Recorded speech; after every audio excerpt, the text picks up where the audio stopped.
రెండు మూడు రోజుల నుండి బీఆర్ఎస్ పార్టీ నాయకులు ఇవాళ ఇష్టారీతిగా ఇవాళ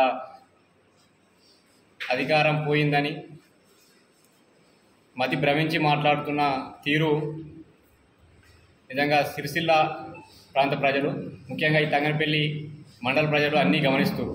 ఎందుకంటే ఇవాళ రాజకీయాన్ని రాజకీయంగా కాకుండా ఇలా వ్యక్తిగత విమర్శలు, ఇవాళ నోటికి వచ్చినట్టుగా కులాల మధ్యలో చిచ్చు పెట్టే విధంగా ఇవాళ వారు మాట్లాడుతున్న మాటలను మేము కాంగ్రెస్ పార్టీ పక్షాన తీవ్రంగా తప్పుపడుతున్నాం.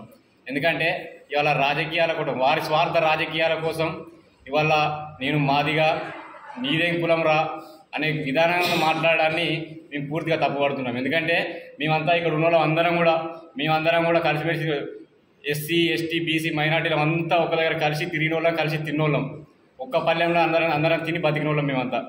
కానీ ఇలా మీ స్వార్థ రాజకీయాల కోసం కులాల మధ్య చిచ్చు పెట్టడాన్ని మేము తీవ్రంగా తప్పుపడుతూ ఉన్నాం. అటువంటి చేష్టలు మానుకోవాలని ఈ సందర్భంగా విజ్ఞప్తి చేస్తూ వాళ్ళ మాటలు ఎందుకు మాట్లాడుతున్నారు, ఆ విధంగా మాట్లాడాల్సిన అవసరం ఏమొచ్చింది అనేది ఒకసారి గుండె మీద చేసుకొని ఆలోచించుకోవాలని వారికి విజ్ఞప్తి చేస్తున్నా. ఈ ప్రాంత ప్రజలు చాలా విజ్ఞానవంతులు. ఎందుకంటే ఎవరు ఏం చేస్తున్నారు అనేది అన్నీ గమనిస్తున్నారు. ఇవాళ వాడు వీడు అనే మాటలు ఇవాళ మా మండల పార్టీ అధ్యక్షుడి మీద నిన్న చూసినాం.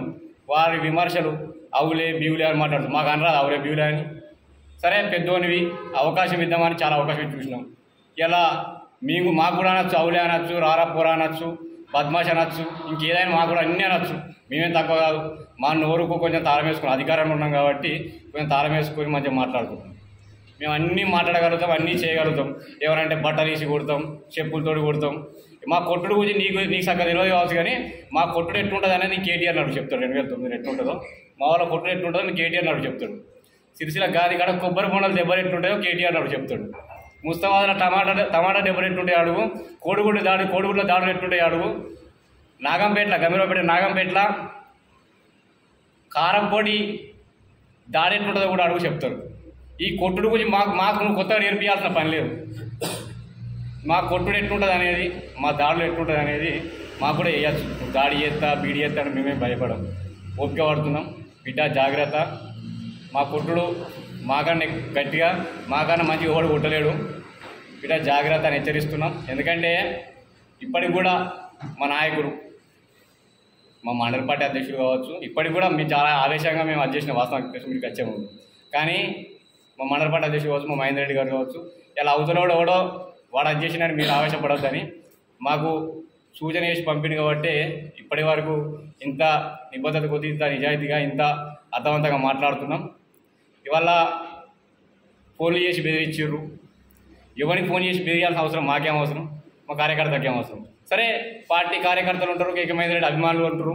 నువ్వు వాడు వీడని మాట్లాడితే ఇక చూసుకుంటూ ఊకుంటారా? ఫోన్లు చేస్తారా, అవసరమైతే వచ్చి అంటారు కూడా భయపడతారు. ఏంది ఓపిక పట్టే కానీ పడతారు. నా సొంటకు ఓపిక ఉంటుంది కావచ్చు, కానీ మా శేఖర్ సొంటకు ఓపిక ఉంటుంది. తంతడు వచ్చి ఏం వెనక ముందు ఏం ఆలోచించరు. అందుకే మేమేం చెప్తున్నామంటే ఇటువంటి చిల్లర మళ్ళీ ఆరోపణ మానుకోవాలని. ఇలా వాళ్ళే స్వరడబ్బా అన్నట్టు వాళ్ళే ఏదో నా పేరు నిమ్స్లు అడుగు, లేకుంటే ఇంకో గాంధీ హాస్పిటల్ అడుగు. ఏం అడగమంటావు? నీది నువ్వే జోక్కున్నాడు, నీది జోకెటో లేడే, నీది నువ్వే జోక్కుంటున్నావు. ఇదేంద్రా ఇవన్నీ బంద్ చేయరని చెప్తున్నాం. రాజకీయంగా చూడుర్రి. కానీ ఇటువంటి చేసిన మళ్ళా పునరావృతం అయితే బిడ్డ జాగ్రత్త, మర్యాద ఉండదు. ఇది చివరి హెచ్చరికగా విజ్ఞప్తి చేస్తున్నాం.